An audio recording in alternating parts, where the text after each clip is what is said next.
ti en este instante. Sí, bueno, como ya lo dijo César, Caja Arequipa tenía una visión netamente de producto, ¿no? Había que cambiar, esa visión producto no era suficiente, ¿no? Había que cambiar a una visión cliente, o sea, entender profundamente al cliente para ofrecerle ofertas, productos o una propuesta de valor contextual y hiperpersonalizada, ¿no? Eso era principalmente el foco, ¿no?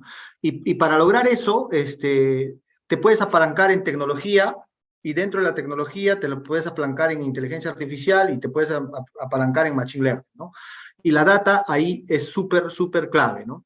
Entonces, lo primero que hicimos fue plantear una visión digamos, Caja Arequipa Data Driven, ¿no? Hicimos plantear, o sea, ya sabíamos lo que teníamos que hacer, y siempre empieza con un tema pesado, digamos, de tener un data lake, de tener un buen gobierno de datos, pero en paralelo identificamos los casos de uso que nos iban a generar valor, por ejemplo, y esto lo hicimos en base al journey del cliente. Por ejemplo, tenías la originación, tenías el onboarding, tenías la fidelización, tenías la cobranza, tenías el recovery, que era el recupero, ¿no?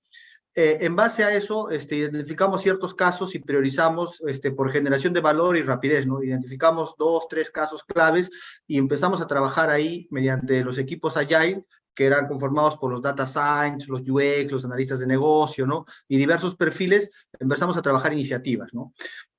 Trabajamos modelos predictivos, los clásicos primero, modelos de retención, modelos de riesgo, ¿no? Y ahí, por ejemplo, encontramos que hicimos modelos de aceptación donde sabíamos ya a qué clientes teníamos que vender el producto, a estos segmentos con bajo riesgo, donde podíamos hacer cross-selling, y empezamos a encontrar varios nichos, ¿no? Y estos algoritmos hicieron que nuestro trabajo sea más ágil y más eficaz, ¿no? Y logramos incrementar los desembolsos, logramos bajar la mora, ¿no?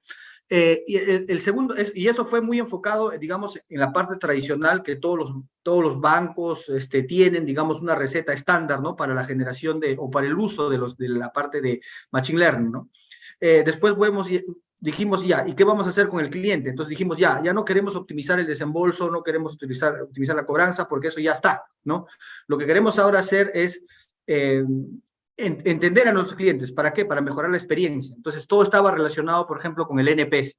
Entonces, los trabajos que hacíamos era, por ejemplo, entender los audios, transformar los audios a texto, entender qué nos decían, por qué venían los reclamos, o incluso decir, oye, utilicemos los canales como el voice bot, como el chatbot, ¿no? No solamente para ventas, sino para reclamos, ¿no? Entonces, eso es como que automatizamos, y esa automatización nos hacía que seamos más ágiles, ¿no? Y a la vez también de la automatización entendíamos mejor al cliente, entendíamos sus necesidades, entendíamos cuándo quiere un crédito, a qué tasa, cuándo le tenemos que hacer un représtamo, cuándo lo tenemos que felicitar por hacer su primera transacción digital o su primer desembolso digital, o cuando hizo todo el crédito digital, ¿no?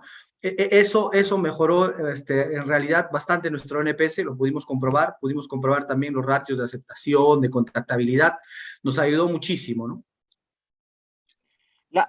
Lo primero que hice fue crear una estrategia, una visión de datos, o sea, de organización data driven, alineado a lo que quería el negocio, en este caso quería lo que necesitaba el directorio, ¿no?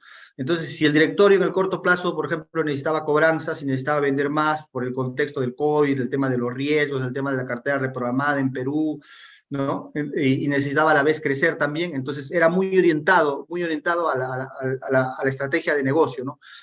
Luego también generé un plan de cultura data-driven, ¿no? Que tenía que ver mucho con cómo vendo los proyectos o cómo ellos entienden esta visión, el tema de data literacy, y cómo alfabetizo a la organización en cuanto a datos, ¿no? Y luego fue elegir, por ejemplo, qué tecnologías usar, ¿no? Y ahí me ayudó mucho la tecnología cloud, me ayudé de muchos partners que me podían hacer que digamos, los modelos que antes los podía hacer en 3 meses, me lo hacían en una semana, ¿no? Y me ayudé, por ejemplo, del Model Factory de Acceder, ¿no? Donde trabajamos, por ejemplo, un modelo en 2 semanas, sin ningún data science, y no necesité contratar un data science y tenía ya resultados, ¿no?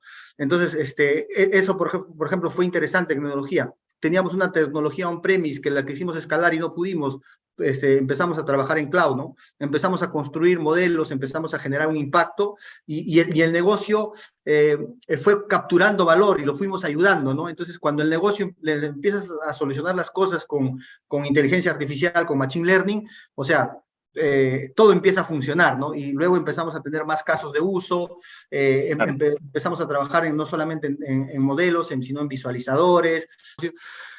Mira, y ahí me sirvió no solamente que el negocio me haga los requerimientos, ¿no? Sino que yo los ayude y los lleve y los guíe en lo que tenían que pedir, ¿no? O sea, ahí fue mucho de enseñarles cómo se podría hacer las cosas, que pasen de esta visión producto a esta visión cliente, ¿no? Que, por ejemplo, me digan, yo necesito para vender de manera más óptima un algoritmo que me diga cuál es el riesgo de mi cliente, cuál es la probabilidad de aceptación, cuál es la probabilidad de contacto, ¿no? Eso en la originación de créditos, ¿no?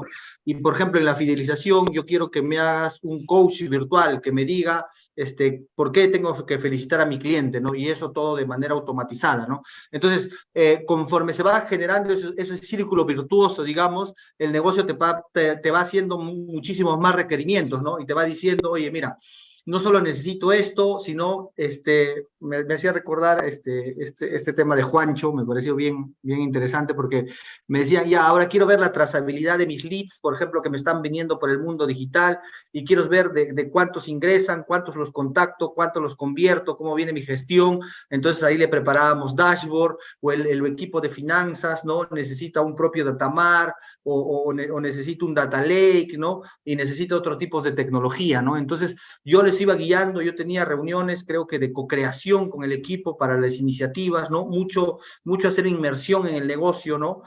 No tanto estar como decimos, yo tengo un requerimiento A, me lo construyes y me lo das y los pasos son A, B, C, ¿no? Sino funcionaba más como una especie de co-creación de qué teníamos que hacer, hacia dónde queríamos ir, y ellos nos contaban un poco su experiencia, sus necesidades, y nosotros con lo que conocíamos, con la tecnología que teníamos, les decíamos, mira, esto puede calzar aquí, acá puede calzar un algoritmo, acá puede calzar un reporte, acá puede calzar un dashboard, ¿no?